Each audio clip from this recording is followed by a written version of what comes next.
பரபரப்பான தேர்தலுக்கு பெயர் பெற்ற இந்த தேசத்தில் தேர்தல் அரசியல் குறித்து களமிறங்கி பணியாற்றி வருபவர்தான் விக்னேஷ் கார்த்திக். அரசியல் அறிவியல் துறையில் ஆர்வம் கொண்ட இவர் திராவிட அரசியல் குறித்து ஆய்வு மேற்கொண்டு முனைவர் பட்டம் பெற்று கவனம் ஈர்த்தவர்.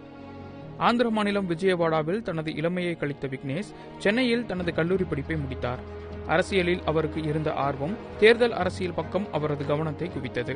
அதன் பொருட்டு தொடக்கத்தில் உத்தரப்பிரதேச மாநிலத்தின் அரசியல் நிலைகளை ஆய்வு செய்ய ஆரம்பித்த அவருக்கு நாட்டின் ஒரு மாநிலம் மிகவும் பின்தங்கி இருக்க தமிழ்நாடு எவ்வாறு முன்னேறியது என தேடத் தொடங்கியது திராவிட அரசியலின் மீதான ஆர்வத்தை அதிகப்படுத்தியது.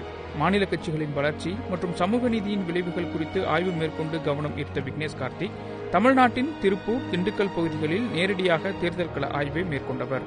இந்தியா மற்றும் இந்தோனேஷியாவில் நிலவும் தேர்தல் பிரச்சார பொருளாதாரம் குறித்து முதுகலை முனைவர் பட்டத்திற்காக ஆய்வு மேற்கொண்டு வரும் விக்னேஷ் கார்த்திக் திராவிட அரசியலின் வரலாறு, நிகழ்கால வரம்புகள் மற்றும் சாத்தியக்கூறுகளை பற்றி கல்வித்துறை மற்றும் பொது கொள்கை தளங்களில் விளக்கி வழங்கும் இளம் ஆய்வாளர்.